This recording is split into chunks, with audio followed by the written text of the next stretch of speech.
ಮುಸ್ಲಿಮ್ಸ್ಗಳು ಮತ್ತು ಅವರು ಒಂದು ವೈದಿಕರ ಇನ್ನೊಂದು ಭಾಗವೇ ಅವರು ಪಾಯಿಂಟ್. ಇದು ನೀವು ಹೇಳ್ಕೋಬೇಕು. ಇದನ್ನ ಮುಂದೆ ಗಡ್ಡ ಗಿಡ್ಡ ಎಲ್ಲವನ್ನು ತಲೆಯನ್ನು ಬೋಳಿಸಿ ಹಿಂದೆ ಮಾತು ಬಿಟ್ಕೊಳ್ಳೋದು ಇವ್ರ ಪದ್ಧತಿ. ಅವರು ಎಲ್ಲವನ್ನು ಬೋಳಿಸಿ ಮುಂದೆ ಬಿಟ್ಕೊಳ್ಳೋದು ಮುಸ್ಲಿಂ ಪದ್ಧತಿ. ಇವರಿಬ್ಬರು ಬಂದದ್ದು ಎಲ್ಲಿಂದ? ಅರಬ್ರಿಂದ ಬಂದದ್ದು. ಆರ್ಯರ ಆಗಮನ ಎಲ್ಲಿಂದ ಆಯ್ತು? ನಮಗೆ ಮಧ್ಯಪ್ರಾಚ್ಯದಿಂದ. ಒಂದು ಕಡೆ ಟಿಪ್ಪುವನ್ನು ನಾವು ಇವತ್ತು ಸಾಯಿಸಿರೋದು ಎರಡು ಭಾಗದಲ್ಲಿ. ಒಂದು 1799 ಮೇ 4ರಂದು ಟಿಪ್ಪುವನ್ನು ಶ್ರೀರಂಗಪಟ್ಟಣದಲ್ಲಿ ಕತ್ತಿಯಿಂದ ಚುಚ್ಚಿ ಗುಂಡಿಂದ ಹೊಡೆದು ಸಾಯಿಸಿದ್ದು ಒಂದು ಕಡೆ. ಅದು ದೇಹದ ಅಂತ್ಯ. ಇವತ್ತಿಗೂ ಸಾಯಿಸ್ತಾನೆ ಇದ್ದೀವಿ ನಾವು. ಅವನೊಬ್ಬ ಮತಾಂಧ, ಕ್ರೂರಿ, ಅವನೊಬ್ಬ ದ್ರೋಹಿ, ಕನ್ನಡ ದ್ರೋಹಿ, ಹಿಂದೂ ದ್ರೋಹಿ, ದೇವಾಲಯದ ದ್ರೋಹಿ ಅಂತ ಬರಿತಾನೆ ಇದ್ದೀವಿ. ಉದಾಹರಣೆಗೆ ಟಿಪ್ಪು ಒಬ್ಬ ಮಡಿಕೇರಿಯಲ್ಲಿ 6 ಲಕ್ಷ ಸೈನಿಕರನ್ನ ಸಾಯಿಸಿದ, 8 ಲಕ್ಷ ಸೈನಿಕರನ್ನ ಒತ್ತೆಯಾಳಿ ಇಟ್ಕೊಂಡ, 20 ಲಕ್ಷ ಜನರನ್ನ ಮತಾಂತರ ಮಾಡ್ದ. ಹೆಂಗ್ ಸಾಧ್ಯ ಒಪ್ಪೋದಕ್ಕೆ? ನಾವು ಈಗ ಟಿಪ್ಪು ಒಬ್ಬ ಮುಸ್ಲಿಂ ಅನ್ನೋ ದೃಷ್ಟಿಯಿಂದ ನಾನು ನೋಡಕ್ ಹೊರಟಾಗ, ಖಡ್ಗದಿಂದ ಆಗ್ಲೂ ಸೋಲ್ಸಕ್ಕಾಗಲ್ಲ, ಅವನ ಪೆನ್ನಿನ ಸೋಲ್ಸ್ಬೇಕಂತ ಹೊರಟಾಗ ಮತಾಂಧರು ಬರೆದಂತ ಅಕ್ಷರಗಳಿವೆಲ್ಲ. ಶೃಂಗೇರಿ ನಿಮಗೆ ಬಹಳ ಪ್ರಾಚೀನವಾದ ವೈದಿಕ ಪರಂಪರೆಯ ಒಂದು ಸ್ಥಳ. ಶೃಂಗೇರಿ ಶಾರದೆಯನ್ನ ಹೊರಗಡೆ ಕಿತ್ತಿ ಬಿಸಾಕದ್ ಯಾರು? ಪಟವರ್ಧನ. ಬ್ರಾಹ್ಮಣರೇ ಆಳ್ವಿಕೆ ಮಾಡಿದಂತ ಏಕೈಕ ಸಂಸ್ಥಾನ ಅಂತಂದ್ರೆ ಅದು ಜಮಖಂಡಿಯ ಪಟವರ್ಧನ ಸಂಸ್ಥಾನ. ಬ್ರಾಹ್ಮಣ ಸಂಸ್ಥಾನದ ಅರಸನೇ ಬಂದು ಶಾರದೆಯನ್ನ ಕಿತ್ತಾಕ ಹೊರಗೆ ಬಿಸಾಕ್ತಾನೆ. ಅದನ್ನ ಮತ್ತೆ ಪ್ರತಿಷ್ಠಾಪನೆ ಮಾಡಿ ಲಕ್ಷಾಂತರ ರೂಪಾಯಿ ಆ ಕಾಲ ದತ್ತಿ ಕೊಟ್ಟು ಸೈನಿಕರನ್ನ ಕೊಟ್ಟು ರಕ್ಷಣೆ ಮಾಡಿದ ಯಾರು? ಟಿಪ್ಪು. ಯಾಕೆ ಮಾಡ್ದ ಟಿಪ್ಪು? ಅದು ತಕ್ಷಣ ಅದನ್ನು ಬಳಸ್ಕೊಂಡು ಅಲ್ಲಿ ಮಸೀದಿ ಇವತ್ತು ಅಲ್ಲಿ ಒಂದು ಮಸೀದಿ ಕಟ್ಬೋಯ್ತಲ್ಲ. ಉತ್ತರ ಕೊಡಿ ನೀವು ಅದನ್ನ ನನಗೆ. ಇಷ್ಟು ಜನರ ಕರಾವಳಿಯನ್ನು ಕರ್ಕೊಂಡ್ಬಂದು ಮತಾಂತರ ಮಾಡ್ದ. ಹೌದು, ಮತಾಂತರ ಮಾಡ್ದ. ಹೌದು, ಜೈಲ್ ಹಾಕಿದ್ದ. ಹೌದು, ಸಾಯಿಸಿದ. ಇಲ್ಲ ಅಂತ ಹೇಳ್ತಿಲ್ಲ. ಒಬ್ಬ ರಾಜನಾಗಿ ಏನು ರಾಜಧರ್ಮ ಏನು ಮಾಡಬೇಕಾಗಿತ್ತು, ನೀವಿದೇನು ಮಾಡ್ತೀರಿ ಅದನ್ನೇ ಟಿಪ್ಪುನೂ ಮಾಡ್ದ. ಉಳುವವನಿಗೆ ಭೂಮಿ ಅಂತ ಇವತ್ತು ಇಂದಿರಾ ಗಾಂಧಿ ಅವರು ತಂದ್ರಲ್ಲ, ಟೆನಲ್ಸಿ ಆಕ್ಟ್, ದೇವರಾಜ ತಂದ್ರಲ್ಲ ಉಳುವವನಿಗೆ ಭೂಮಿ ಯೋಜನೆ. ಆ ಕಾನೂನನ್ನ ಮೊದಲು ಕಟ್ನಿಟ್ಟ ಜಾರಿ ತಗೊಂಡ್ಬಂದು ಟಿಪ್ಪು ಸುಲ್ತಾನ್. ಕರ್ನಾಟಕದಲ್ಲಿ ಪ್ರಪ್ರಥಮವಾಗಿ ಮದ್ಯಪಾನ ನಿಷೇಧ ಮಾಡಿದ ರಾಜ ಒಬ್ಬ ಇದ್ರೆ ಅವನು ಫಸ್ಟ್ ಟಿಪ್ಪು. ಮದ್ಯಪಾನ ಸಂಪೂರ್ಣ ಯಾಕೆ ಮಾಡ್ದ ಅಂತಂದ್ರೆ ಈ ದೀನ ದಲಿತರು ಕುಡಿದು ಸಾಯ್ತಾರೆ ಅಂತ. ಸ್ತನಗಳ ಗಾತ್ರದ ಆಧಾರದ ಮೇಲೆ ಟ್ಯಾಕ್ಸ್ ಕಟ್ಟಬೇಕಾಗಿತ್ತು. ಇಂಥ ಅಮಾನವೀಯ ಆಚರಣೆ ಮೊದಲು ತಡೆದದ್ದು ಬೇರೆ ಯಾರು ಅಲ್ಲ, ಟಿಪ್ಪು ಸುಲ್ತಾನ್. ಅದ್ರ ಮೂಲಕ ಅಲ್ಲಿ ಕೇರಳವನ್ನ ಎಂತ ದೊಡ್ಡ ಅಸ್ಪೃಶ್ಯತೆಯ ನಾಡು ಅಂತಂದ್ರೆ ಕೇರಳ. ಸ್ವಾಮಿ ವಿವೇಕಾನಂದ ಅಂತ ಒಬ್ಬ ದೊಡ್ಡ ದಾರ್ಶನಿಕರು ಹೇಳ್ತಾರೆ, ಇಡೀ ಭಾರತದಲ್ಲಿ ದೊಡ್ಡ ಉಚ್ಚಾಸ್ಪತ್ರೆ ಅಂತಂದ್ರೆ ಕೇರಳ ಅಂತ ಕರೀತಾರೆ. ಇಂಥ ಸುಧಾರಣೆ ಮಾಡಿದಂತ ಟಿಪ್ಪುವನ್ನ ಯಾರಾದ್ರೂ ಹೋಗ್ಲಕ್ ಸಾಧ್ಯನಾ? ಇವತ್ತು ಅಂಬೇಡ್ಕರ್ ಅವ್ರನ್ನ ಯಾಕೆ ವಿರೋಧ ಮಾಡ್ತೀರಿ ನೀವು? ಅಂಬೇಡ್ಕರ್ ಸ್ಟ್ಯಾಚುಗಳು ಯಾಕೆ ಅವಮಾನ ಮಾಡ್ತಾರೆ? ಅಂಬೇಡ್ಕರ್ ಯಾಕೆ ವಿರೋಧ ಮಾಡ್ತಾರೆ ಅಂತಂದ್ರೆ ಅಂಬೇಡ್ಕರ್ ಈ ಪಾರಂಪರಿಕ ಪದ್ಧತಿಗಳಿಗೆ ನಾಶ ಮಾಡಿ ರಿಸರ್ವೇಷನ್ ಮೂಲಕನೋ ಶಿಕ್ಷಣದ ಮೂಲಕ ಒಂದು ಪ್ರಮುಖ ದಾರಿ ತಂದುಕೊಟ್ಟದಕ್ಕಾಗಿ ನನ್ನ ಪಾರಂಪರಿಕ ಜೀತಗಳನ್ನ ಕಿತ್ಕೊಬಿಟ್ಟ, ನನ್ನ ಪಾರಂಪರಿಕ ತೊತ್ತುಗಳನ್ನ ಕಿತ್ಕೊಬಿಟ್ಟ, ನನ್ನ ಪಾರಂಪರಿಕವಾಗಿದ್ದಂಥ ನನ್ನ ಮನೆ ಹಾಳುಗಳನ್ನ ಕಿತ್ಕೊಬಿಟ್ಟ. ನನ್ನ ಮುಂದೆ ಏನು ತಲೆ ತೆಗೆಸ್ಕೊಂಡು ಹೋಗ್ತಿರಲ್ಲ, ಮೀಸೆ ಬಿಟ್ಕೊಂಡು ಹೋಗಂಗೆ ಮಾಡ್ಬಿಟ್ಟ. ಬೈಬಾರ್ದ ಅಂಬೇಡ್ಕರ್ನ? ಮತ್ತೆ ಬೈಬಾರ್ದ? ಅದನ್ನೇ ಟಿಪ್ಪು ಬಿತ್ತಿರೋದು ನಾವಿಲ್ಲಿ. ಉತ್ಪ್ರೇಕ್ಷೆ ಅಲ್ಲ, ಏನೂ ಅಲ್ಲ. ನಾನೇನು ಟಿಪ್ಪು ವಂಶಸ್ಥನಲ್ಲ, ಅದರಿಂದ ನಾನೊಬ್ಬ ಭಾರತೀಯ. ಈ ಮುಸ್ಲಿಂ ಅಥವಾ ಹೈದರಾಲಿಯ ಕುಟುಂಬ ಹೇಗೆ ಟಚ್ ಆಯ್ತು? ಹಾಗೇನಿಲ್ಲ, ಹೈದರಾಲಿ ಕುಟುಂಬ ಟಚ್ ಆಗೋ ಪ್ರಶ್ನೆ ಇಲ್ಲ. ಹೈದರಾಲಿ ಸೈನ್ಯದಲ್ಲಿ ಒಬ್ಬ ಸೈನಿಕ, ಮೈಸೂರು ಸಂಸ್ಥಾನದಲ್ಲಿ ಸೈನಿಕರಿದ್ರು. ಆಗಾಗಲೇ ಮುಸ್ಲಿಂ ನಮ್ಮಲ್ಲಿ ದಾಳಿ ಮುಸ್ಲಿಂ ಎಸ್ಟಾಬ್ಲಿಷ್ ಆಗಿದ್ರು ನಮ್ಮಲ್ಲಿ ಮೈಸೂರಿನಲ್ಲಿ. ವಿಜಯ ಸಾಮ್ರಾಜ್ಯ ಇರಬೇಕಾದ್ರೇ ಸೌತಲ್ಲಿ ಬಂದು ಮುಸ್ಲಿಮರು ಎಸ್ಟಾಬ್ಲಿಷ್ ಆಗಿದ್ರು ಅಲ್ವಾ ಜನ. ಹೈದರಾಲಿ ಮೊದಲಿಗೆನಲ್ಲ, ಮಲ್ಲಿಕಾಫರ್ ದಾಳಿ ಆದ್ಮೇಲೆ ಬಂದಿರ್ತಾರೆ. ಮಲ್ಲಿಕಾಫರ್ ದಾಳಿ ಅದು ಯಾವ ಹೊಯ್ಸಳ ಕಾಲದಲ್ಲಿ. ಆಗಲೇ ಈಗ ಮುಸ್ಲಿಂ ದಾಳಿ ಆಗಿರ್ತದೆ. ಸುಮ್ಮನೆ ದಾಳಿ ನಾವು ಇರ್ತಾರೆ, ಮುಸ್ಲಿಮ್ಸ್ ಇರ್ತಾರೆ. ಮುಸ್ಲಿಮ್ಸ್ಗಳು ಮತ್ತು ಅವರು ಒಂದು ವೈದಿಕರ ಇನ್ನೊಂದು ಭಾಗವೇ ಅವರು ಪಾಯಿಂಟ್. ಇದು ನೀವು ಹೇಳ್ಕೋಬೇಕು. ಇದನ್ನ ಅವರೇನು ಈ ಭಾರತದ ಮೂಲ ನಿವಾಸಿಗಳ ಥರ ಅಸ್ಪೃಶ್ಯ ಆಗಿರಲಿಲ್ಲ. ಈ ಭಾರತದ ಮೂಲ ನಿವಾಸಿಗಳ ಥರ ಊರಿಂದ ಆಚೆ ವಾಸ ಮಾಡ್ತಿರಲಿಲ್ಲ. ಈ ಭಾರತದ ಮೂಲ ನಿವಾಸಿಗಳ ಥರ ಕೇರಿಗಳಲ್ಲೋ ಸ್ಲಮ್ನಲ್ಲೋ ಅಥವಾ ಅಸ್ಪೃಶ್ಯರ ವಾಸ ಮಾಡ್ತಿರಲಿಲ್ಲ. ವೈದಿಕರಿಗೆ ಎಷ್ಟು ಪ್ರಾಮುಖ್ಯತೆ ಇತ್ತು ಅಷ್ಟೇ ಪ್ರಾಮುಖ್ಯತೆ ಮುಸ್ಲಿಮರಿಗೂ ಇತ್ತು. ಅಷ್ಟೇ ಮತಾಂಧರು ಇಸ್ಲಾಂನವರು ಸಹ. ಏನಪ್ಪ ಭಾಳ ಮುಖ್ಯವಾದ್ದು, ಇವರು 5 ಬಾರಿ ಮಹಾಮಂಗಳಾರತಿ ಮಾಡ್ತಾರೆ ದೇವರಿಗೆ. ಅವರು 5 ಬಾರಿ ಅಲ್ಲಾ ಅಕ್ಬರ್ ಕೂಗ್ತಾರೆ. ತಮ್ಮ ಐಡೆಂಟಿಟಿಗಾಗಿ ಒಂದು ಡ್ರೆಸ್ ಕೋಡ್ ಮಾಡ್ಕೊಂಡಿದ್ದಾರೆ. ಅದು ಈಗ ಜುಬ್ಬ ಹಾಕೋಬೇಕು, ಪೈಜಾಮ ಹಾಕೋಬೇಕು, ತಲೆಯೆಲ್ಲವನ್ನು ಬೋಳಿಸಿ, ಮೀಸೆಯನ್ನು ಬೋಳಿಸಿ, ಗಡ್ಡ ಬಿಟ್ಕೋಬೇಕು. ಅದೇ ನಮ್ಮ ವೈದಿಕ ಪರಂಪರೆಯವರು ಎಲ್ಲವನ್ನೂ ಬೋಳಿಸಿ ಹಿಂದೆ ಜುಟ್ಟು ಬಿಟ್ಕೊಳ್ಳೋದು. ಇವರು ಮುಂದೆ ಗಡ್ಡ ಗಿಡ್ಡ ಎಲ್ಲವನ್ನು ತಲೆಯನ್ನು ಬೋಳಿಸಿ ಹಿಂದೆ ಮಾತು ಬಿಟ್ಕೊಳ್ಳೋದು ಇವ್ರ ಪದ್ಧತಿ. ಅವರು ಎಲ್ಲವನ್ನು ಬೋಳಿಸಿ ಮುಂದೆ ಬಿಟ್ಕೊಳ್ಳೋದು ಮುಸ್ಲಿಂ ಪದ್ಧತಿ. ಇವರಿಬ್ಬರು ಬಂದದ್ದು ಎಲ್ಲಿಂದ? ಅರಬ್ರಿಂದ ಬಂದದ್ದು, ಮಧ್ಯಪ್ರಾಚ್ಯದಿಂದ ಬಂದವರು ಇಬ್ಬರು. ಭಾರತಕ್ಕೆ ಬಂದು ಎಲ್ಲಿಂದ ಬಂದು ಇವರಿಬ್ಬರು? ಮಧ್ಯಪ್ರಾಚ್ಯದಿಂದಲೇ ಬಂದದ್ದು. ಆರ್ಯರ ಆಗಮನ ಎಲ್ಲಿಂದ ಆಯ್ತು? ನಮಗೆ ಮಧ್ಯಪ್ರಾಚ್ಯದಿಂದ. ಇಸ್ಲಾಮರು ಬಂದು ಎಲ್ಲಿಂದ? ಮಧ್ಯಪ್ರಾಚ್ಯದಿಂದ. ಮಿಡ್ಲ್ ಈಸ್ಟಿಂದ ಬಂದವರು. ಇನ್ನೇನು ಆಫ್ರಿಕಾದಿಂದ ಬರಲಿಲ್ಲ ಅಥವಾ ಯುರೋಪಿಂದ ಬರಲಿಲ್ಲ, ಅಮೆರಿಕದಿಂದ ಬರಲಿಲ್ಲ. ನಡೆದಾಡುವ ದಾರಿ ಅಂತ ಇರಾನ್, ಇರಾಕ್ ಅಲ್ಲಿಂದ ಬಂದದ್ದು. ಹಿಂಗೆ ಆಫ್ಘಾನಿಸ್ತಾನ, ಪಾಕಿಸ್ತಾನದ ಮೂಲಕ ಸಿಂಧು ನದಿ ಕಡೆ ಬಂದವರು. ರೋಡ್ ಆಕ್ಸೆಸ್ ಇರೋ ಜಾಗಗಳು, ಸಮುದ್ರ ದಾಟ ಅವಶ್ಯಕತೆ ಸಾಧ್ಯ ಇಲ್ಲ, ಅದಕ್ಕಾಗಿ ಬಂದದ್ದು. ಇವರ ಇಬ್ಬರ ಐಡೆಂಟಿಟಿಗಳನ್ನು ನಿಮ್ಮ ಕಾಶ್ಮೀರ ಕಡೆ ತಗೊಂಡು ಒಂದೇ ಕಾಣ್ತಾರೆ ನಿಮಗೆ. ನೀಳವಾದ ಮೂಗು, ದೊಡ್ಡವಾದ ಕೆನ್ನೆ ತುಂಬ ಕೂದಲುಗಳು, ಅಗಲವಾದ ಭುಜ, ಗೋಧಿ ಬಣ್ಣ, ಬಿಳಿಯ ಬಣ್ಣ, ಕೆಂಪು ಬಣ್ಣ. ದಕ್ಷಿಣ ಭಾರತ ಬಂದು ನಾವು ಹಂಗೆ ಕಾಣ್ತೀವ? ಗುಡ್ಡು, ದಪ್ಪ ತುಟಿ, ಗುಂಡು ಮುಖ, ಗುಂಗುರು ಕೂದಲು, ಕುಳ್ಳು ದೇಹ, ಕಪ್ಪು ಬಣ್ಣ. ದ್ರಾವಿಡ್ ಕಲ್ಚರ್ ನಮ್ಮದು ಅಲ್ವಾ? ನಾವು ಹಂಗೆ ಕಾಣೋಕ್ಕಾಗಲ್ಲ. ದ್ರಾವಿಡ್ ಇದು ಆಂಥ್ರೋಪೊಲಾಜಿಕಲ್ ಸ್ಟಡೀಸ್ ಇದು, ಅದು ಬಿಡಿ, ಅದು ಬಿಟ್ಬಿಡೋಣ. ಈ ರೀತಿ ಬಂದಂಥ ವರ್ಗದವರು ಇದ್ರು, ಆಲ್ರೆಡಿ ಬಂದಿದ್ರು ಇಲ್ಲಿ. ಅವರು ಸಹಜವಾಗಿ ಸೈನಿಕರಾಗಿ ಸೇರಿಕೊಂಡಿದ್ದ ಸಂದರ್ಭಗಳಲ್ಲಿ, ಮುಮ್ಮಡಿ ಕೃಷ್ಣರಾಜ ಒಡೆಯರ್ ಕಾಲದ ಸೈನಿಕರು ಸೇರಿಕೊಂಡಿದ್ದ ಸಂದರ್ಭದಲ್ಲಿ, ಆಗ ಅಲ್ಲಿಯ ಕೆಲವು ರಾಜರ ಕೆಲವು ವೈಫಲ್ಯಗಳನ್ನು ಅವರು ನೆಗ್ಲೆಕ್ಟ್ ಮಾಡೋಕ್ಕಾಗಲಿಲ್ಲ. ಆದರೆ ಕಳಲೆ ನಂಜರಾಜಯ್ಯ ಮತ್ತು ದೇವರಾಜಯ್ಯ ಇಬ್ಬರು ವಿಲನ್ ಬರ್ತಾರೆ. ಕಳಲೆ ಅಂತ ಪಕ್ಕ, ನಂಜನಗೂಡು ಪಕ್ಕ ಕಳಲೆ ಅಂತ ಬರ್ತದೆ. ಕಳಲೆಯ ನಂಜರಾಜಯ್ಯ ಮತ್ತು ದೇವರಾಜಯ್ಯ ಇವರ ಕಿತಾಪತಿಯಿಂದ ಮೈಸೂರು ಸಾಮ್ರಾಜ್ಯವನ್ನು ತಮ್ಮ ಅಧೀನ ತಗೊಳ್ಳಕ್ಕೆ ಹೊರಟಾಗ ಆ ಕುತಂತ್ರವನ್ನು ಬಲ್ಲಂತ ಹೈದರಾಲಿ ಮೈಸೂರು ಮಹಾರಾಜರನ್ನ ತಟಸ್ಥವಾಗಿ ಕೂರಿಸ್ಬಿಟ್ಟು ಯುದ್ಧ ಮಾಡಿ ಆ ಪಾಳ್ಯಗಾರನ ಸೋಲಿಸಿ ಮೈಸೂರು ಸಾಮ್ರಾಜ್ಯನ ಉಳಿಸ್ತಾನೆ. ಮೈಸೂರು ಸಾಮ್ರಾಜ್ಯವನ್ನು ಉಳಿಸ್ಬಿಟ್ಟು ಕೊನೆಗೆ ತಾನೇ ಸರ್ವಾಧಿಕಾರಿಯೂ ಆಗ್ತಾನೆ. 1762ರಲ್ಲಿ ಹೈದರಾಲಿ ಸರ್ವಾಧಿಕಾರಿ ಆಗ್ತಾನೆ. ಕಳಲೆ ನಂಜರಾಜಯ್ಯ ಮತ್ತು ದೇವರಾಜಯ್ಯ ಎಂಬ ಪಾಳ್ಯಗಾರರು ಮೈಸೂರು ಅರಸರಿಗೆ ಆತ್ಮೀಯ ಸಂಬಂಧಿಕರೇ. ಆ ಸಂಬಂಧಿಕರುಗಳೇನೆ ಈ ಮೈಸೂರು ಅರಸರನ್ನ ಸೋಲಿಸ್ಬಿಟ್ಟು ತಾವೇ ಪ್ರಭುತ್ವವನ್ನು ಸ್ಥಾಪನೆ ಮಾಡ್ಕೊಳ್ಳೋಕೆ ಇಷ್ಟಪಟ್ಟಾಗ ಈ ಕುತಂತ್ರಗಳೆಲ್ಲವೂ ಬಲ್ಲಂಥ ಒಬ್ಬ ಸೈನಿಕರಾದಂಥ ಹೈದರಾಲಿ ಸೈನಿಕರಿಗೆ ಉರಿದುಂಬಿಸಿ ಬೇರೆ ಬೇರೆ ಬೇರೆ ಬೇರೆ, ಅದು ಇನ್ನೂ ಹೇಳ್ತಾರೆ ಸಂಬಳ ಕೊಡೋಕ್ಕಾಗಲಿಲ್ಲ, ತಾನೇ ಸಂಬಳ ಕೊಟ್ಟ, ಇದು ಬೇರೆ ಪಾರ್ಟು.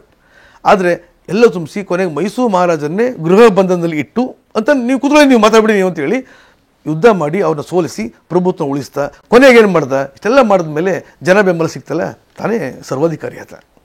1762ರಿಂದ 1780 1780ರಿಂದ 1799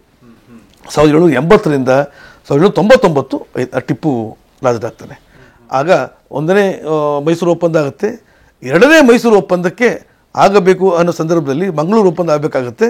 ಆಗ ಬ್ರಿಟಿಷ್ ಜೊತೆ ಅಲ್ಲಿ ಯುದ್ಧ ಮಾಡಿ ಹೈದರಾಲಿ ಸತ್ತೋಗ್ತಾರೆ. ಆಗ ಟಿಪ್ಪು ಜಸ್ಟ್ 18 ವರ್ಷದ ಹುಡುಗ ಟಿಪ್ಪು ಸರ್ವಾಧಿಕಾರಿ ಆಗ್ತಾನೆ, ಅಂದರೆ ರಾಜನಾಗ್ತಾನೆ. ಟಿಪ್ಪು ರಾಜರಾದ ಮೇಲೆ ಮೈಸೂರು ಸಂಸ್ಥಾನದ ಅಥವಾ ಮೈಸೂರಿನ ಚರಿತ್ರೆ ತನ್ನ ದಿಕ್ಕಿನ ಬದಲಾವಣೆ ತಗೊಳ್ಳುತ್ತೆ. ಟಿಪ್ಪು ಎರಡು ಕಾರಣ ಹೇಳ್ತೀನಿ ನಿಮಗೆ ಭಾಳ ಮಿತ್ರರೇ, ಅದನ್ನು ನೀವು ಹೇಳಲೇಬೇಕು. ಟಿಪ್ಪು ಬಗ್ಗೆ ಹೇಳಲೇಬೇಕು. ಅದನ್ನು ಯಾವುದೇ ಒಬ್ಬ ವ್ಯಕ್ತಿಯ ಜನನ ಮತ್ತು ಮರಣ, ಒಬ್ಬರು ಜನನದಿಂದ ವಿಶ್ವವಿಖ್ಯಾತಿ ಆಗ್ತಾರೆ, ಒಬ್ಬರು ಮರಣದಿಂದ ವಿಶ್ವವಿಖ್ಯಾತಿ ಆಗ್ತಾರೆ.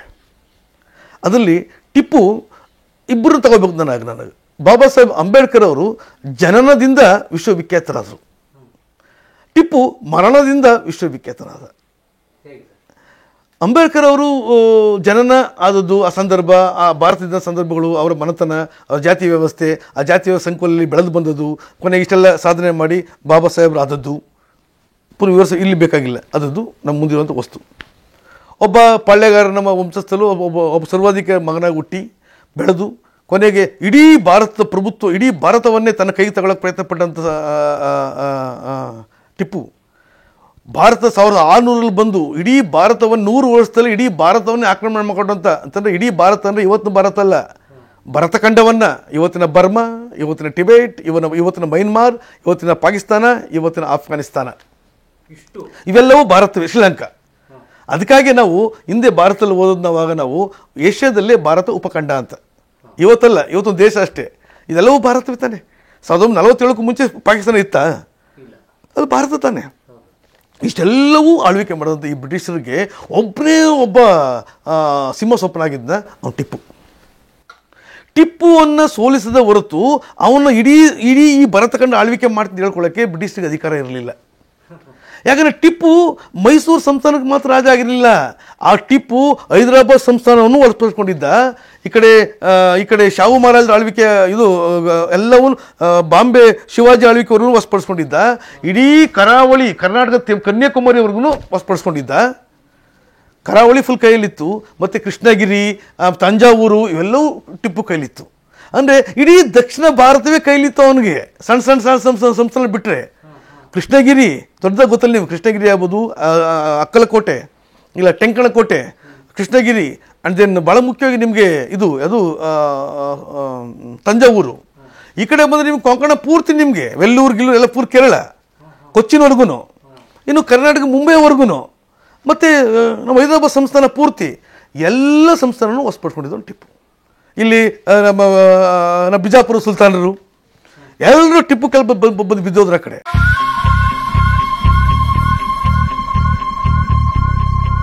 ಟಿಪ್ಪು ಭಾರತದ ಚರಿತ್ರೆಯಲ್ಲಿ ಅಜರಾಮರವಾಗಿ ಉಳಿಯುವಂಥ ಒಬ್ಬ ಧೀಮಂತ ಭಾರತೀಯ ಸೇನಾನಿ. ಟಿಪ್ಪುವಿನ ಆಳ್ವಿಕೆ ಆರಂಭಗೊಂಡ ತಕ್ಷಣ ಮತ್ತು ಅಂತ್ಯ ಆದ ಸಂದರ್ಭ ಇವೆರಡೂ ಸಹ ಭಾರತದ ಸಾಂಸ್ಕೃತಿಕ ಚರಿತ್ರೆಯ ದಿಕ್ಕನ್ನೇ ಬದಲಾವಣೆ ಮಾಡಿದಂಥ ಕಾಲಘಟ್ಟಗಳು.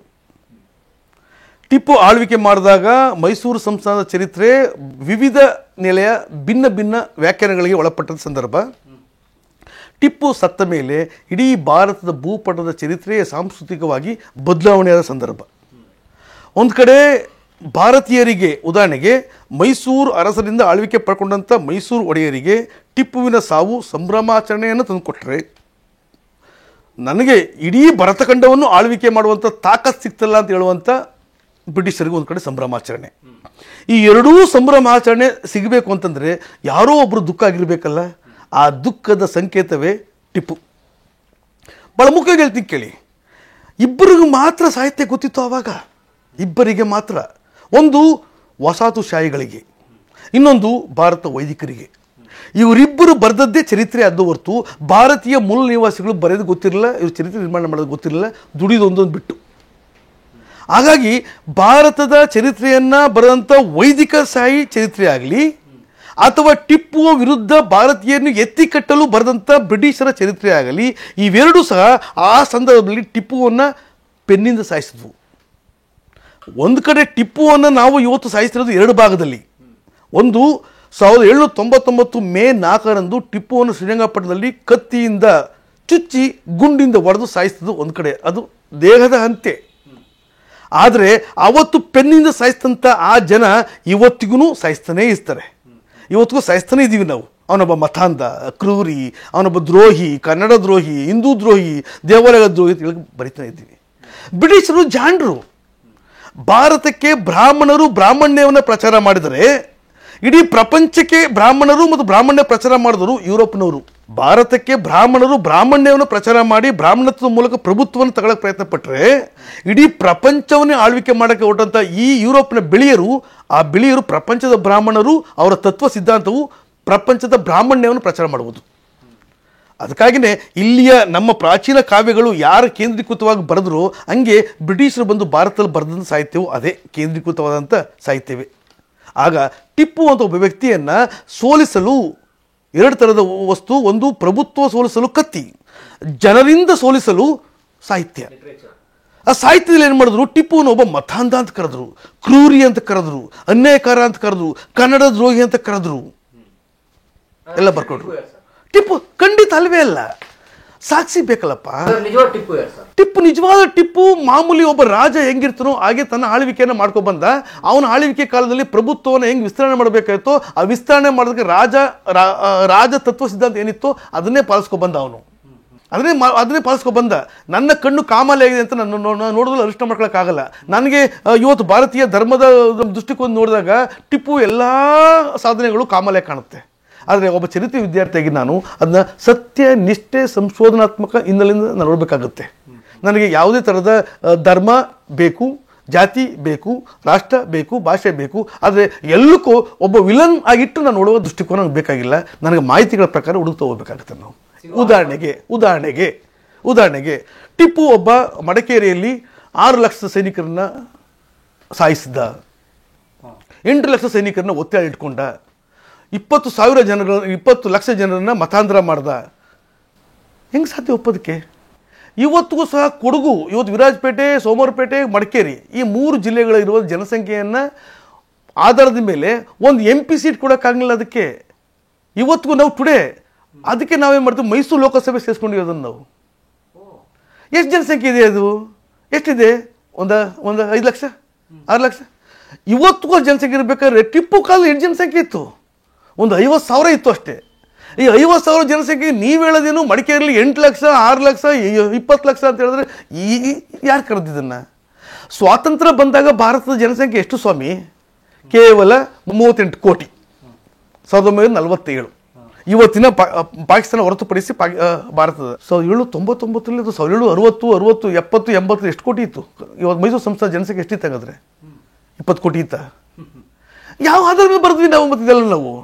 ಒಂದು ಕಡೆ ಇದು ಶುದ್ಧ ಸುಳ್ಳು. ನಾವು ಈಗ ಟಿಪ್ಪು ಒಬ್ಬ ಮುಸ್ಲಿಂ ಅನ್ನೋ ದೃಷ್ಟಿಯಿಂದ ನಾನು ನೋಡಕ್ಕೆ ಹೊರಟಾಗ, ಖಡ್ಗದಿಂದ ಆಗಲೂ ಸೋಲ್ಸೋಕ್ಕಾಗಲ್ಲ, ಅವನ ಪೆನ್ನಿನ ಸೋಲಿಸ್ಬೇಕಂತ ಹೊರಟಾಗ ಮತಾಂಧರು ಬರೆದಂಥ ಅಕ್ಷರಗಳಿವೆಲ್ಲ, ಮತಾಂಧರು. ಅದು ಒಂದು ಕಡೆ. ಇನ್ನೊಂದು ಕಡೆ ಬಂದ ಟಿಪ್ಪು ಒಬ್ಬ ದ್ರೋಹಿ, ಧಾರ್ಮಿಕ ದ್ರೋಹಿ. ಎಲ್ಲಿ ಧಾರ್ಮಿಕ ದ್ರೋಹಿಯಾಗಿ ಅವನು ಅನ್ಯಾಯ ಮಾಡೋದ ಬಗ್ಗೆ ಸಾಕ್ಷಿ ನೀವೇ ಕೊಡಿ, ನನಗೆ ಗೊತ್ತಿಲ್ಲ. ನಾನು ಪರವಾಗಿದ್ದ ಬಗ್ಗೆ ಸಾಕ್ಷಿ ಕೊಡ್ತೀನಿ ನಿಮಗೆ. ನೀವು ಕೊಡೋದು ಉತ್ತರ ಕೊಡ್ತೀವಲ್ಲ, ಈಗ ನೀವು ಕೊಡಿ. ಉದಾಹರಣೆಗೆ ಹೇಳ್ತೀನಿ ನಿಮಗೆ.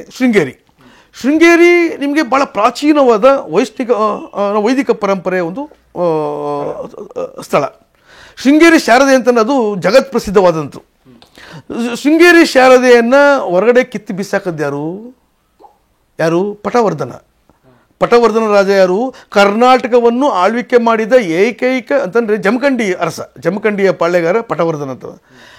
ಏನು ಜಮಖಂಡಿ ವಿಶೇಷ ಏನು ಅರ್ಥ ಮಾಡ್ಕೋಬೇಕಾದ್ರೆ ನೀವು. ಜಮಖಂಡಿ ವಿಶೇಷ ಏನು? ಕರ್ನಾಟಕದಲ್ಲಿ ಪಾಳ್ಯಗಾರರುಗಳು, ಬೇಡರು, ಒಲಿಯರು, ಮಾದಿಗರು, ಕುಂಬಾರರು, ಕಮ್ಮಾರರು, ಇವರೆಲ್ಲರೂ ರಾಜ್ಯ ಆಳ್ವಿಕೆ ಮಾಡಿದ್ದಾರೆ, ಕ್ಷತ್ರಿಯರಾಗಿದ್ದಾರೆ. ಆದರೆ ಬ್ರಾಹ್ಮಣರೇ ಆಳ್ವಿಕೆ ಮಾಡಿದಂಥ ಏಕೈಕ ಸಂಸ್ಥಾನ ಅಂತಂದರೆ ಅದು ಜಮಖಂಡಿಯ ಪಟವರ್ಧನ ಸಂಸ್ಥಾನ. ಬ್ರಾಹ್ಮಣರೇ ಆಳ್ವಿಕೆ ಮಾಡಿದಂಥ ಸಂಸ್ಥಾನ ಅಂತಂದರೆ ಅದು. ಅಲ್ಲಿಯ ಅರಸ, ಬ್ರಾಹ್ಮಣ ಸಂಸ್ಥಾನದ ಅರಸನೇ ಬಂದು ಶಾರದೆಯನ್ನು ಕಿತ್ತಾಕಿ ಹೊರಗೆ ಬಿಸಾಕ್ತಾನೆ. ಅದನ್ನು ಮತ್ತೆ ಪ್ರತಿಸ್ಥಾಪನೆ ಮಾಡಿ ಲಕ್ಷಾಂತರ ರೂಪಾಯಿ ಆ ಕಾಲದ ದತ್ತಿ ಕೊಟ್ಟು ಸೈನಿಕರನ್ನ ಕೊಟ್ಟು ರಕ್ಷಣೆ ಮಾಡೋದು ಯಾರು? ಟಿಪ್ಪು. ಯಾಕೆ ಮಾಡ್ದ ಟಿಪ್ಪು? ಅದು ತಕ್ಷಣ ಅದನ್ನು ಬಳಸ್ಕೊಂಡು ಅಲ್ಲಿ ಮಸೀದಿ ಕಟ್ಟಿ, ಇವತ್ತು ಬಾಬರ್ ಕಟ್ಟಿದ ಅಂತ ಹೇಳುವ ಹಂಗೆ ಅಲ್ಲಿ ಒಂದು ಮಸೀದಿ ಕಟ್ಬೋದಿತ್ತಲ್ಲ, ಯಾಕೆ ಕಟ್ಟಲಿಲ್ಲ? ಅದನ್ನ ಯಾಕೆ ಇಂಪ್ರೂವ್ ಮಾಡ್ದೆ? ಅದನ್ನು ಒಂದು ಕಡೆ ಪಾಯಿಂಟ್ ಉತ್ತರ ಕೊಡಿ ನೀವು ಅದನ್ನು ನನಗೆ. ಎರಡನೇ ಪಾಯಿಂಟ್, ನನ್ನ ಮೈಸೂರಿನ ಚಾಮುಂಡಿ ಬೆಟ್ಟ ಆಗಲಿ ಅಥವಾ ನಂಜನಗೂಡು ಆಗಲಿ, ಮಲೆ ಮಹೇಶ್ವರ ಬೆಟ್ಟ ಆಗಲಿ, ಬೆಳಗಿರಂಗನ ಬೆಟ್ಟ ಆಗಲಿ, ಗೋಪಾಲಸ್ವಾಮಿ ಬೆಟ್ಟ ಆಗಲಿ, ಸ್ಥಳೀಯ ಜನರು ಆಚರಣೆ ಮಾಡುವಂಥ ಹಲವಾರು ಮಾರಿ ಟೆಂಪಲ್ಗಳಾಗಲಿ, ಇವೆಲ್ಲಕ್ಕೂ ಜೀರ್ಣೋದ್ಧಾರ ಮಾಡಿದಂಥ ಟಿಪ್ಪು ಯಾಕೆ ಮಾಡ್ದೆ?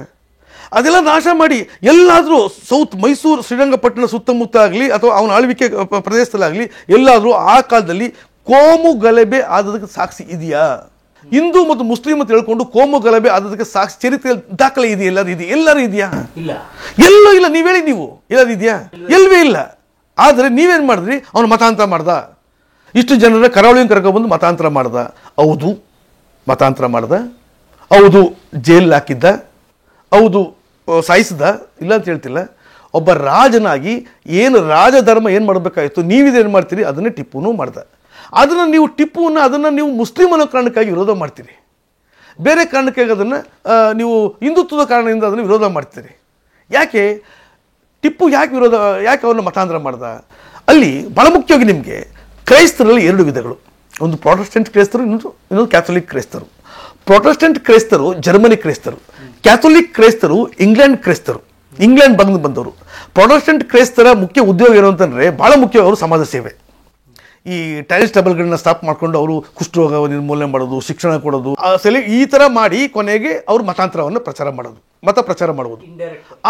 ಸ್ಟಾರ್ಟಿಂಗೇ ಬಂದು ಅವ್ರು ಪ್ರಚಾರ ಮಾಡಲ್ಲ. ಫಸ್ಟ್ ಬರ್ತಾರೆ, ಕುಷ್ಠರೋಗಿಗಳನ್ನೆಲ್ಲ ಶುಶ್ರೂಷೆ ಮಾಡ್ತಾರೆ, ಆಮೇಲೆ ಪ್ಲೇಗು, ಕಾಲರಿಗೆ ಇಂಜೆಕ್ಷನ್ ಕೊಡ್ತಾರೆ, ಟ್ಯಾಬ್ಲೆಟ್ ಕೊಡ್ತಾರೆ, ಆಮೇಲೆ ದಲಿತರನ್ನೆಲ್ಲ ಕರ್ಕೊಬಂದು ಶಾಲೆ ಕೂರಿಸ್ತಾರೆ, ಊಟ ಕೊಡ್ತಾರೆ, ಅಕ್ಷರ ಕಲಿಸ್ಕೊಡ್ತಾರೆ. ಅವರೇ ಪರಿವರ್ತನೆ ಆಗಿ ಅವರಿಗೆ ಪ್ರೇಯರ್ ಮಾಡಿ ಕೊನೆಗೆ 10-15 ಒಳಗಡೆಲ್ಲ ಅವ್ರು ಫುಲ್ ಏಸು ಮಕ್ಕಳಾಗಬೇಕು ಅದನ್ನು ಮಾಡ್ಕೊಳ್ತಾರೆ. ಕ್ಯಾಥೋಲಿಕ್ಸ್ ಹಂಗಲ್ಲ. ಕ್ಯಾಥೋಲಿಕ್ರು ಅಂತ ನೇರ ಖಡ್ಗದ ಮೂಲಕ ದೇಶ ಆಳಕ್ಕೆ ಬಂದವರು ಬ್ರಿಟಿಷರು. ಅವರು ಖಡ್ಗದ ಮೂಲಕ ಮತಾಂತರ ಮಾಡಿದ್ರು ಅಂತ ಕಾನೂನು ಮೂಲಕ. ಎರಡು ಗೊತ್ತಲ್ಲ ನಿಮಗೆ. ಇಂಥ ಜನ ಟಿಪ್ಪು ಮಲಬಾರ್ ಮತ್ತು ನಮ್ಮ ದಕ್ಷಿಣ ಕನ್ನಡ ಜಿಲ್ಲೆ ಮಲಬಾರು, ಕೊಡಗು ಎಲ್ಲವನ್ನೂ ವಶಪಡಿಸ್ಕೊಂಡಿದ್ದಾಗ ಆ ಥಿಕ್ಕೆಸ್ಟ್ ಫಾರೆಸ್ಟ್ಗಳಲ್ಲಿ ತನ್ನ ಸೈನ್ಯ ನೆಲೆಗಳನ್ನ ಹಾಕಿರ್ತಾನೆ. ಈ ಸೈನ್ಯ ನೆಲೆಗಳನ್ನು, ಈ ಗುಪ್ತವಾದ ಮಾರ್ಗದ ಸೈನ್ಯ ನೆಲೆಗಳನ್ನು ಜನಗಳಿಗೆ ಮತ್ತು ತಮ್ಮ ಇಂಗ್ಲೆಂಡ್ ಕೇಂದ್ರಿತ ಕ್ಯಾಥೋಲಿಕ್ ಅರಸರಿಗೆ ಮಾಹಿತಿ ಕೊಟ್ಟರು ಯಾರು? ಇದೇ ಭಾರತದಲ್ಲಿ ಇದ್ದಂಥ ಕ್ಯಾಥೋಲಿಕ್ ಕ್ರೈಸ್ತರು, ಒಂದಷ್ಟು ಪ್ರೊಟೆಸ್ಟೆಂಟ್ ಕ್ರೈಸ್ತರು. ಈ ಕ್ರೈಸ್ತರಿಗೆ ಒಬ್ಬ ಸಾಮ್ರಾಟ ತನ್ನ ಸಾಮ್ರಾಜ್ಯದಲ್ಲಿರುವಂಥ ಈ ಸೈನ್ಯ ಗುಪ್ತವಾದ ಸೈನ್ಯ ನೆಲೆಗಳನ್ನು ನೀನು ಇನ್ನೊಬ್ಬ ವೈರಿ ನೆಲೆಗಳಿಗೆ ಕೊಟ್ಬಿಟ್ರೆ ನೀನು ಇಷ್ಟಪಡ್ತೀಯಾ? ಇವತ್ತು ಭಾರತದ ಕೆಲವು ಸೀಕ್ರೆಟ್ಗಳೆಲ್ಲ ಪಾಕಿಸ್ತಾನಕ್ಕೆ ನನ್ನ ಸೈನಿಕನಿಗೆ ಕೊಟ್ಬಿಟ್ರೆ ಏನು ಮಾಡ್ತೀನಿ? ಏನು ಮಾಡ್ತೀರಿ? ಅದನ್ನೇ ಮಾಡಿದ್ರು ಟಿಪ್ಪು. ತನ್ನ ಸ್ಥಳ ಗೊತ್ತದ, ಯಾರು ಮಾಹಿತಿ ಕೊಡ್ತಾ ಇದ್ದಾರೆ ಎಲ್ಲ ಕರ್ಕೊಬಂದ ಜೈಲಿಗೆ ಹಾಕ್ತ, ಶಿಕ್ಷೆ ಕೊಟ್ಟ. ಹೌದು, ಯಾಕೆ ಕೊಡಬಾರ್ದು? ರಾಜನ ಕೊಡಬಾರ್ದ? ಹಂಗಾರೆ ಹಿಂದೂ ಅರಸರು ಯಾರು ಕೊಟ್ಟಿಲ್ವ, ಶಿಕ್ಷೆ ಕೊಟ್ಟೇ ಇಲ್ವಾ? ಏನೋ ಓದ್ತೀವಿ ಮತ್ತು ತುಂಬ ಏನೋ ಶಿಕ್ಷೆ ಕೊಡ್ತೀವಿ, ಶಿಕ್ಷೆ ಪ್ರಮಾಣ ಹೆಂಗಿತ್ತು ಅಂತ ಬರೀತಾರೆ. ಫಾರಿನರ್ಸ್ ವಿಜಯನಗರ ಕಾಲದಲ್ಲಿ ಹೆಂಗಿತ್ತು, ಮೈಸೂರು ಕಾಲದಲ್ಲಿ ಹೆಂಗಿತ್ತು, ಹೊಯ್ಸಳ ಕಾಲದಲ್ಲಿ ಹೆಂಗಿತ್ತು ಬರೀತಾರೆ. ಮತ್ತೆ ಅವೆಲ್ಲ ಏನು ಶಿಕ್ಷೆ ಅಲ್ವಾ? ಹಂಗಂದ್ರೆ ಅವೆಲ್ಲ ಏನು ಊಟ ಏನು ಮುಷ್ಟಾನ್ನ ಭೋಜನೇನಾ? ಅದನ್ನೇ ಟಿಪ್ಪು ಮಾಡಿದ್ದು. ರಾಜನಾಗ ಒಬ್ಬ ರಾಜ ಮಾಡಬೇಕಾದ್ರೆ ಮಾಡಿದ ನೀವು ನಿಮ್ಮ ಇವತ್ತಿನ ಕಣ್ಣಲ್ಲಿ ದ್ರೋಹ. ಕ್ರೈಸ್ತರನ್ನ ಹಿಂಗೆ ಮಾಡ್ದ, ಹಿಂದೂಗಳನ್ನ ಮತಾಂತರ ಮಾಡ್ದ, ದ್ರೋಹ ಮಾಡ್ದ. ಇದೆಲ್ಲ ಎಲ್ಲಿ? ಇವೆಲ್ಲ ಎಲ್ಲಿ? ಉತ್ಪ್ರೇಕ್ಷೆ ಅಲ್ಲ, ಏನೂ ಅಲ್ಲ. ನಾನೇನು ಟಿಪ್ಪು ವಂಶಸ್ಥನಲ್ಲ. ಅದರಿಂದ ನಾನೊಬ್ಬ ಭಾರತೀಯ ಅಲ್ವಾ? ನಾನೊಬ್ಬ ಈ ಭಾರತ ಮೂಲ ನಿವಾಸಿ. ಈ ಭಾರತ ಮೂಲ ನಿವಾಸ ತತ್ವದ ಆಧಾರದ ಮೇಲೆ ಹೇಳ್ತಿರೋದು ನಿಮಗೆ. ಇದೆಲ್ಲ ಸುಳ್ಳು. ಇವೆಲ್ಲ ಸುಳ್ಳು ಅನ್ನೋದು ಒಂದು ಕಡೆ. ಈ ಥರ ಟಿಪ್ಪುವನ್ನು ನಾವು ಎರಡು ಥರ ಕೊಲೆ ಮಾಡಿದ್ವಿ. ಈ ಥರ ಟಿಪ್ಪುವನ್ನು ನಾವು 2 ಬಾರಿ ಕೊಲೆ ಮಾಡಿದ್ವಿ. ಒಂದು ಖಡ್ಗದಿಂದ, ಇನ್ನೊಂದು ಪೆನ್ನಿಂದ. ಇವೆರಡೂ ಅಪಾಯಕಾರಿ ಅಲ್ವಾ? ಇವೆರಡು ಅಪಾಯಕಾರಿ ಅನ್ನೋದು ನನ್ನ ಮಾತಾಡ್ತೆ. ಆ ನಂತರ 1799ರಲ್ಲಿ ಟಿಪ್ಪು ಅಂತ್ಯ ಆಯಿತು. ಟಿಪ್ಪು ಯಾಕಾಗಿ ಈ ವೈದಿಕ ಪರಂಪರೆಯ ಚರಿತ್ರೆಗಾರರಿಗೆ ವೈರಿಯಾದ ಅನ್ನೋದು ಭಾಳ ಮುಖ್ಯವಾದ ಪಾಯಿಂಟ್ ನಿಮಗೆ. ಟಿಪ್ಪು ಮೈಸೂರಿನ ಪಾರಂಪರಿಕ ವಿಜಯನಗರ ಸಾಮ್ರಾಜ್ಯ ಪತನ ಆದ ಮೇಲೆ ಮೈಸೂರು ಅರಸರಿಗೆ ಬಂದು ತಮ್ಮ ಪ್ರಭುತ್ವವನ್ನು ಸ್ಥಾಪಿಸಿಕೊಂಡಂಥ ವೈದಿಕರ ಪದ್ಧತಿಯನ್ನು ಮೂಲೆಗುಂಪು ಮಾಡೋದು ಒಂದು ಕಾರಣ ಆಗಿತ್ತು. ಆ ದೊಡ್ಡ ಎಸ್ಟಾಬ್ಲಿಷ್ ಆಗಿದ್ರಲ್ಲ ವೈದಿಕ ಪರಂಪರೆ. ಆ ವೈದಿಕ ಪರಂಪರೆಗೆ ಈ ಮುಸ್ಲಿಂ ಆಳ್ವಿಕೆ ಬಂದಾಗ ಸಹಜವಾಗಿ ತಮ್ಮ ಬೆಳೆ ಬೇಲಿಲ್ವಲ್ಲ, ಆಗ ಟಿಪ್ಪುವನ್ನು ವಿರೋಧ ಮಾಡಬೇಕಾಗಿತ್ತು. ಈಗ ನಾವೇ ಅನ್ನಲ್ವ, ಈಗ ನಮ್ಮ ಸರಿಯಾಗಿರಲಿಲ್ಲ ಅಂತ ಹಂಗೆ ಟಿಪ್ಪುವನ್ನು ವಿರೋಧ ಮಾಡ್ತಾ ಬಂದರು. ಹೆಂಗೆ ದೂರ ಇಟ್ಟ ಇವ್ರನ್ನ? ಹೇಗೆ ದೂರ ಇಟ್ಟ ಅಂತಂದರೆ, ಟಿಪ್ಪು ಮೈಸೂರಿಗೆ ಬಂದಂಥ ಈ ವೈದಿಕ ಪರಂಪರೆ ಮೈಸೂರು ಅರಸರನ್ನ ತಮ್ಮ ದಾಳವಾಗಿಟ್ಟುಕೊಂಡು ಗ್ರಾಮೀಣ ಭಾಗಗಳಲ್ಲಿ ದೊಡ್ಡ ದೊಡ್ಡ ಟೆಂಪಲ್ ಕಟ್ಟಿಸ್ಕೊಂಡ್ರು, ಕೆರೆ ಕಟ್ಟಿಸ್ಕೊಂಡು ಸಾವಿರಾರು ಎಕರೆ ಭೂಮಿ ಒಡೆಯರಾದರು. 1610ರಿಂದ 1780ರವರೆಗೆ ಮೈಸೂರಿನ ಒಡೆಯರನ್ನ ತಮ್ಮ ಅಧೀನ ಇಟ್ಕೊಂಡಂಥ ಈ ವೈದಿಕ ಪರಂಪರೆ ಮತ್ತು ಬೇರೆ ಬೇರೆ ಪಾಳ್ಯಗಾರ, ಶಾನುಭೋಗ ಇವರೇನು ಮಾಡಿದ್ರು? ಇವರೆಲ್ಲರೂ ಸಹ ಮೈಸೂರಿನ ಇಡೀ ಮೈಸೂರು ಸಂಸ್ಥಾನದ ಎಲ್ಲ ಗ್ರಾಮಗಳನ್ನು ತಮ್ಮ ಅಧೀನಕ್ಕೆ ತಗೊಂಡು ಆ ಗ್ರಾಮಗಳಲ್ಲಿ ಇವ್ರದೇ ಕಾನೂನು, ಇವ್ರದೇ ಸಂವಿಧಾನ, ಇವರೇ ಆಧಾರದ ಮೇಲೆ ರಾಜ್ಯ ಆಳ್ಕೊಂಡು ಅದ್ರ ಮೂಲಕ ಅಲ್ಲಿರುವಂಥ ಕೆರೆ, ಅಲ್ಲಿರುವಂಥ ಭೂಮಿ, ಅಲ್ಲಿರುವಂಥ ಬಂಜರು ಭೂಮಿ ಅಥವಾ ನದಿ ಎಲ್ಲವನ್ನೂ ಈ ಪರಂಪರೆ ಒಳಗಡೆ ಬಂತು. ದಲಿತರು ಸೇವಕರಾಗಿದ್ದರು. ಈ ಭೂಮಿಗಳನ್ನು 1790-99 ನಡುವೆ 1790-99 ನಡುವೆ ಸಾಯೋವರೆಗೆ ಈ ಅವಧಿನಲ್ಲಿ ಉಳುವವನಿಗೆ ಭೂಮಿ ಅಂತ ಇವತ್ತು ಇಂದಿರಾ ಗಾಂಧಿ ಅವರು ತಂದ್ರಲ್ಲ ಟೆನಲ್ಸಿ ಆ್ಯಕ್ಟ್, ಇಂದಿರಾ ಗಾಂಧಿಗಿಂತ ಮುಂಚಿತವಾಗಿ ಆಮೇಲೆ ಇಲ್ಲಿ ದೇವರಾಜ ತಂದ್ರಲ್ಲ ಉಳುವವನಿಗೆ ಭೂಮಿ ಯೋಜನೆ, ಆ ಕಾನೂನನ್ನು ಮೊದಲು ಕಟ್ಟುನಿಟ್ಟಾಗಿ ಜಾರಿ ತಗೊಂಡ್ಬಂದು ಟಿಪ್ಪು ಸುಲ್ತಾನ್. ಎಸ್, ಟಿಪ್ಪು ಸುಲ್ತಾನ್ ಏನು ಮಾಡ್ದ? ಈ ದೇವಸ್ಥಾನದ ಭೂಮಿಗಳನ್ನು, ಈ ಸರ್ಕಾರದ ಭೂಮಿಗಳನ್ನು ಯಾರು ಉಳ್ತಾ ಇದ್ದಾರೋ, ಯಾರು ಕೆಲಸ ಮಾಡ್ತಾರೋ ಅವ್ರಿಗೆ ಕೊಡಬೇಕು ಅಂತ ಕಾನೂನು ತಗೊಬಂದ.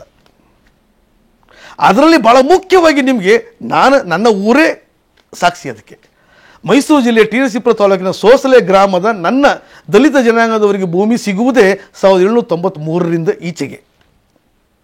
ಟಿಪ್ಪು ಕಾಲದಲ್ಲಿ ಕೊಡಿಸಿದ ಭೂಮಿಗಳು. ನನ್ನ ಊರಿನ ಸೋಸಲೆ ಗ್ರಾಮದ ದಲಿತ ವರ್ಗದವರು ವ್ಯವಸಾಯ ಮಾಡ್ತಿದ್ದ ಎಲ್ಲರ ಭೂಮಿಗೆ ಇವತ್ತಿಗೂ ಸಹ ಅದನ್ನು ದೇವಸ್ಥಾನದ ಭೂಮಿಗಳು ಕರೀತಾರೆ. ಯಾವುದು?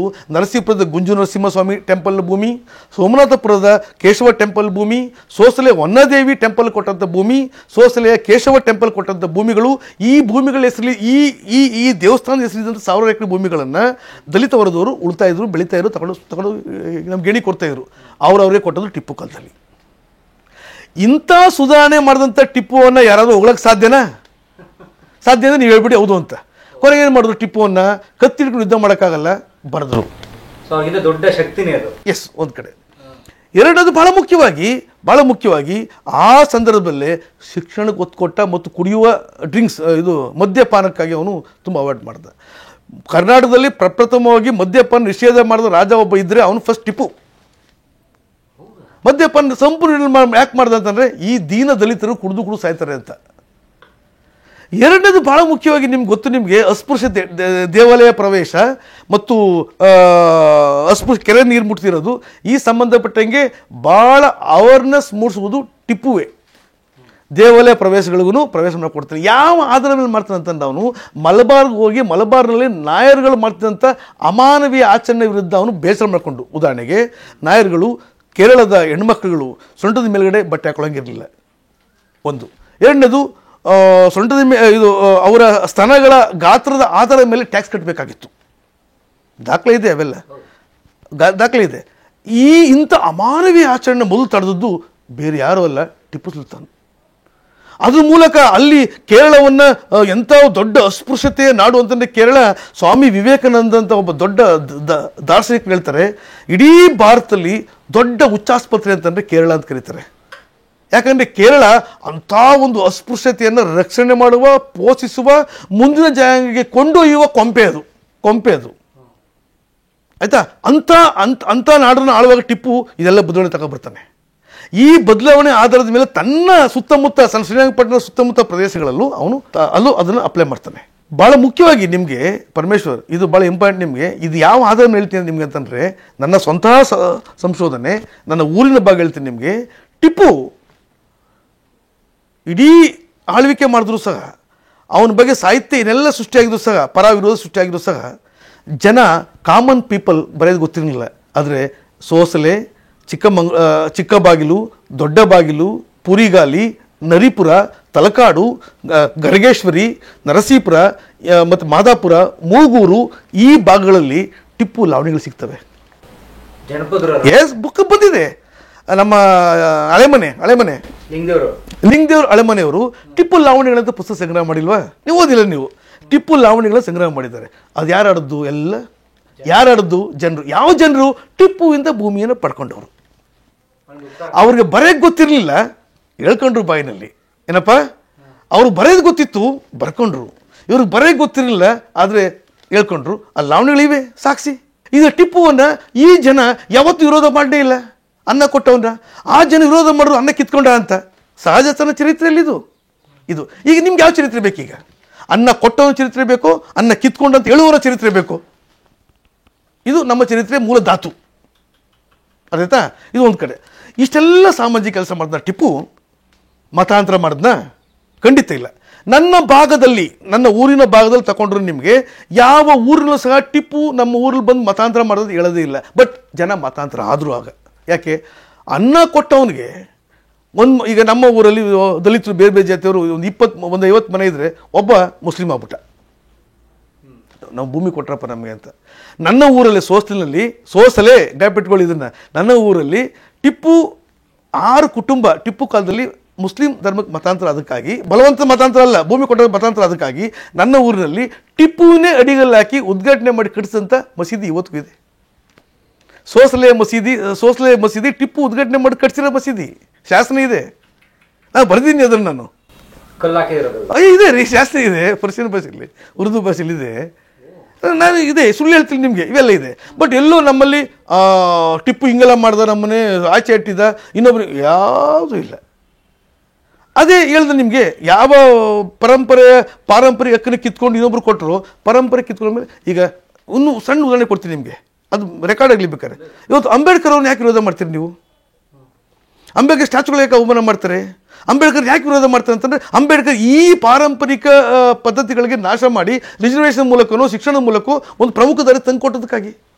ನನ್ನ ಪಾರಂಪರಿಕ ಜೀತಗಳನ್ನ ಕಿತ್ಕೊಬಿಟ್ಟ, ನನ್ನ ಪಾರಂಪರಿಕ ತೊತ್ತುಗಳನ್ನ ಕಿತ್ಕೊಬಿಟ್ಟ, ನನ್ನ ಪಾರಂಪರಿಕವಾಗಿದ್ದಂಥ ನನ್ನ ಮನೆ ಆಳುಗಳನ್ನ ಕಿತ್ಕೊಬಿಟ್ಟ. ನನ್ನ ಮುಂದೆ ತಲೆ ತೆಗೆಸ್ಕೊಂಡು ಹೋಗ್ತಿರಲ್ಲ, ಮೀಸೆ ಬಿಟ್ಕೊಂಡು ಹೋಗಂಗೆ ಮಾಡ್ಬಿಟ್ಟ. ಬೈಬಾರ್ದ ಅಂಬೇಡ್ಕರ್ನ? ಮತ್ತೆ ಬೈಬಾರ್ದ? ಅದನ್ನೇ ಟಿಪ್ಪು ಬಿತ್ತಿರೋದು ನಾವಿಲ್ಲಿ. ಅಂದರೆ ಅಂಬೇಡ್ಕರ್ ಮಾಡೋದು ತಪ್ಪ, ಟಿಪ್ಪು ಮಾಡೋದು ತಪ್ಪ? ಹೌದು, ತಪ್ಪು. ಆ ವರ್ಗಕ್ಕೆ ಏನು ಪರಮೇಶ್ವರ್? ಹೌದಲ್ಲ? ಆ ವರ್ಗಕ್ಕೆ ತಪ್ಪು ಹಂಗೆ ಕಾಣುತ್ತೆ ಅಲ್ಲ. ಹಾಗೆ ಟಿಪ್ಪುವ ಈ ಎಲ್ಲ ಸಾಮಾಜಿಕ ಕಾರ್ಯಗಳು ನಮ್ಮ ಕಣ್ಮುಂದೆ ಇರುವಾಗ ಟಿಪ್ಪುವನ್ನು ನಾನು ಒಬ್ಬ ದೇಶೀಯವಾಸಿ ಅಥವಾ ಒಬ್ಬ ಸಮಾಜ ಸುಧಾರಕ ಅಂತ ಕರೆದ್ರೆ, ಇನ್ನು ಬಹುಸಂಖ್ಯಾತರಂತ ಇಲ್ಲಿ ಪ್ರಭುತ್ವವನ್ನು ಕಲಿಟ್ಕೊಂಡಿರೋರು, ಧಾರ್ಮಿಕತ್ವವನ್ನು ಕಲಿಟ್ಕೊಂಡಿರೋರು, ಸಾಮಾಜಿಕವಾದ ತತ್ವ ಸಿದ್ಧಾಂತಗಳನ್ನ ತನ್ನ ಅದ್ಭುತ ಇಟ್ಕೊಂಡಿರೋಂಥ ವರ್ಗ ವಿರೋಧ ಮಾಡ್ತು. ಬಟ್ ಇವತ್ತು ನಾನು, ನೀವು, ಪರಮೇಶ್ವರಂತವರು, ಅಕ್ಷರ ಬಲ್ಲವರು ಒಂದಷ್ಟು ವಿಮರ್ಶೆ ಮಾಡಿದಾಗ ಈ ಪ್ರಾಚೀನ ಚರಿತ್ರೆ ರಚನೆ ಮತ್ತು ಪ್ರಾಚೀನ ಸಾಹಿತ್ಯ ರಚನೆಗಳೆಲ್ಲವನ್ನು ಪ್ರಶ್ನೆ ಮಾಡಬೇಕಾಗುತ್ತೆ. ಇನ್ನೊಂದು ಮಾತು ಹೇಳ್ತೀನಿ ನಿಮಗೆ ಪರಮೇಶ್ವರ್, ನೀವು ಸ್ವಾತಂತ್ರ್ಯ ದಿನಾಚರಣೆ ಬಂತು, ಆಗಸ್ಟ್ 15. ಸ್ವಾತಂತ್ರ್ಯ ದಿನಾಚರಣೆ ಬಂತು. ಇವತ್ತೆಲ್ಲ ನಾವೆಲ್ಲ ಎದೆ ತಟ್ಟು ನಿಂತ್ಕೊಂಡು ಎದೆ ಉಬ್ಬಿಸ್ಕೊಂಡು ಜನ ನಮ್ಮನ್ನು ಹೇಳ್ತೀವಿ. ನಾವು ನಮ್ಮ ಕರ್ತವ್ಯ. ಬ್ರಿಟಿಷಿಂದ ಸ್ವಾತಂತ್ರ್ಯ ಚಳವಳಿ ಮಾಡಿದ್ವಿ, ನಾವು ತಗೊಂಡ್ವಿ. ಬ್ರಿಟಿಷರಿಂದ ನಾವು ಸ್ವಾತಂತ್ರ್ಯ ಚಳವಳಿಯನ್ನು ದೊಡ್ಡದಾಗಿ ಹಾಕಿ ನಾವು ಹೋರಾಟ ಮಾಡಿದ ವ್ಯಕ್ತಿಗಳೆಲ್ಲರೂ ಸಹ ಲೋಕಮಾನ್ಯರಾದರು, ರಾಷ್ಟ್ರಪಿತರಾದರು, ಎಲ್ಲರೂ ಆದರು ನಮ್ಮಲ್ಲಿ. ಯಾವಾಗದ್ದು? ಬ್ರಿಟಿಷರ ವಿರುದ್ಧ ಹೋರಾಡಿ ಲೋಕಮಾನ್ಯರಾದ್ದು, ಬ್ರಿಟಿಷರ ವಿರುದ್ಧ ಹೋರಾಡಿ ರಾಷ್ಟ್ರಪಿತರಾದದ್ದು. ಓಕೆ, ಸ್ವಾತಂತ್ರ್ಯ ಯಾವಾಗ ಕಳ್ಕೊಂಡ್ವಿ ನಾವು? ಸ್ವಾತಂತ್ರ್ಯ ಪಡ್ಕೊಂಡ್ವಿ. ಸ್ವಾತಂತ್ರ್ಯ ಕಳ್ಕೊಂಡದ್ದು ಯಾವಾಗ ಯೋಚನೆ ಮಾಡಿದ್ರೆ ನೀವು? ಅಯ್ಯೋ, ಸ್ವಾತಂತ್ರ್ಯ ಪಡ್ಕೊಬೇಕಾದ್ರೆ ಕಳ್ಕೊಳ್ಬೇಕಲ್ಲ ನೀವು. ಯಾವತ್ತು ಕಳ್ಕೊಂಡದ್ದು ನೀವು? ಯಾವತ್ತು ಕಳ್ಕೊಂಡು ಹೇಳಿ ನೀವು? ಯಾವತ್ತು ಕಳ್ಕೊಂಡದ್ದು ಸ್ವಾತಂತ್ರ್ಯ ನೀವು? ಹಂಗಂದ್ರೆ ಸ್ವಾತಂತ್ರ್ಯನ ಕಳ್ಕೊಂಡದ್ದು ನೀವು ಯಾವಾಗ ಅಂತಂದರೆ, ಭಾಳ ಮುಖ್ಯವಾಗಿ ನಿಮಗೆ ವಿಜಯನಗರ ಸಾಮ್ರಾಜ್ಯ ಸೋತ ಮೇಲೆ ಇಲ್ಲಿ ಉತ್ತರ ಭಾರತದಿಂದ ಬರುವಂಥ ಆ ದೊಡ್ಡ ಆಕ್ರಮಣದಾರಿಗೆ ಭಾರತದಲ್ಲಿ ಅವ್ರಿಗೆ ಆಶ್ರಯ ಕೊಟ್ಟು ಸೌತ್ಗೆ ತಮ್ಮ ಸಮಯ ಸಾಧಕತನ ಸಾಧಿಸ್ಕೊಳ್ಳೋಕ್ಕೆ ಬಂದಂಥ ಆ ವರ್ಗ, ಇಲ್ಲಿ ಬಂದಂಥ ಬ್ರಿಟಿಷರು ಬಂದ ಮೇಲೆ ಆ ಬ್ರಿಟಿಷರಿಗೆ ತಮ್ಮ ಸಮಯ ಸಾಧನವನ್ನು ಸಾಧಿಸ್ಕೊಳ್ಳೋಕ್ಕಾಗಿ ಬ್ರಿಟಿಷರಿಗೆ ಸಹಾಯಕರಾಗಿ ಶಾನ್ಭೋಗರಾಗಿ, ಪಟೇಲರಾಗಿ, ಕರಕೋನರಾಗಿ ಕೆಲಸ ಮಾಡಿದಂಥ ಆ ವರ್ಗ, ಟಿಪ್ಪುವನ್ನು ಅಷ್ಟೆಲ್ಲ ಹೋರಾಟ ಮಾಡಿ ಟಿಪ್ಪು ದೇಶಕ್ಕೆ ಹೋರಾಡ್ತಿರುವಾಗ ಅದೇ ವರ್ಗ ಸೇರಿಕೊಂಡಂಥ ಅದೇ ವರ್ಗದ ದಿವಾನರು, ಪಾಳ್ಯಗಾರರು ಎಲ್ಲ ಸೇರಿಕೊಂಡು ಟಿಪ್ಪುವನ್ನೇ ಮುಗಿಸಿದಂಥ ಆ ಸಂದರ್ಭ, ಟಿಪ್ಪುವನ್ನೇ ಮುಗಿಸ್ಬಿಟ್ಟು ಪುರ ಬ್ರಿಟಿಷರು ಸೇರಿಕೊಂಡು ಬ್ರಿಟಿಷರಿಂದ ಎಲ್ಲ ಅನುಕೂಲ ಇಂಗ್ಲೀಷ್ ಪಡ್ಕೊಂಡು ತನ್ನ ಎಲ್ಲ ಅನುಕೂಲ ಪಡ್ಕೊಂಡಂಥ ಆ ವರ್ಗಗಳ ಕಾಲದಲ್ಲೇ ಸ್ವಾತಂತ್ರ್ಯ ಕಳ್ಕೊಂಡಾಗಿತ್ತು ನಾವು. ಆ ಸ್ವಾತಂತ್ರ್ಯ ಕಳ್ಕೊಳ್ಳೋ ಯಾವ ಸಂದರ್ಭದಲ್ಲೂ ವಿಜಯನಗರ ಸಾಮ್ರಾಜ್ಯ ಎಲ್ಲ, ಟಿಪ್ಪು ಅಲ್ಲ, ಬ್ರಿಟಿಷರು ಬಂದು ಹೋಗೋವರೆಗೂ ಆ ಸ್ವಾತಂತ್ರ್ಯ ಕಳ್ಕೊಳ್ಳೋ ಸಂದರ್ಭಗಳು ಎಲ್ಲೂ ಸಹ ಭಾರತದ ಮೂಲ ನಿವಾಸಿಗಳ ಪಾತ್ರನೇ ಇಲ್ಲ. ಅವರು ದುಡಿತನೇ ಇದ್ದರು. ಕುವೆಂಪು ಬರೆದಂಗೆ ರಾಜ್ಯಗಳ ಉಳಿಯಲ್ಲಿ 6 ಗದ್ದುಗೆ ಮುಗುತಗಳು, ಏನು ಮುತ್ತಿಗೆ ಹಾಕಲ ಸೈನಿಕರೆಲ್ಲ ಉತ್ತುಳುವುದವು ಬಿಡುವುದೇ ಇಲ್ಲ ಅಂತ ಕುವೆಂಪು ಬರೆದ್ರಲ್ಲ, ಹಂಗೆ ಇವರು ಉತ್ತುಳ್ತಾನೇ ಇದ್ದರು, ಕೃಷಿ ಮಾಡ್ತಾನೇ ಇದ್ದರು. ಇವ್ರು ಯಾವತ್ತೂ ಸ್ವಾತಂತ್ರ್ಯ ಕಳ್ಕೊಂಡೇ ಇಲ್ಲ. ಸ್ವಾತಂತ್ರ್ಯವನ್ನು ಕಳಿಸ್ತೋರವರೇ, ಸ್ವಾತಂತ್ರ್ಯವನ್ನು ಪಡ್ಕೊಂಡವರವರೇ, ಇವತ್ತಿಗೂ ಸ್ವಾತಂತ್ರ್ಯ ಪಡ್ಕೊಂಡಿರೋರು ಅವರೇ. ನನಗೆ ಸ್ವಾತಂತ್ರ್ಯ ಬಂದಿಲ್ಲ, ಕಳ್ಕೊಂಡಿದ್ದೀನ ಇಲ್ಲ. ಯಾಕೆ? ನಾನು ಉತ್ತುಳೋದು ಬಿಟ್ಟೇ ಇಲ್ಲ. ಎಲ್ಲಿ ಗೊತ್ತು ನಿಮಗೆ? ಇವತ್ತು ಸ್ವಾತಂತ್ರ್ಯ ಸಂಗ್ರಾಮದ ಬಗ್ಗೆ ದೊಡ್ಡ ದೊಡ್ಡ ಪುಸ್ತಕ ಬಂದಿವೆ, ಹೋರಾಟದ ಹಂತದಿಂದ. ಎಲ್ಲಿ ಕಳ್ಕೊಂಡು ಅಂತ ಯಾರು ಬರೆದಿದ್ದಾರ? ಯಾಕೆ ಬರೀಬಾರ್ದು ಅಲ್ಲಪ್ಪ? ಈಗ ನಾನು ಹುಟ್ಟಿದ್ದೀನಿ, ನಾನು ಹೆಂಗೆ ಹುಡ್ತೀನಿ ಅಂತ ನಿಮ್ಗೆ ಗೊತ್ತಿಲ್ವ? ಹೇಳ್ಬೇಕಲ್ಲ ಅದನ್ನೆಲ್ಲ, ಅದು ಬರೀಬೇಕಲ್ಲ. ಮತ್ತೆ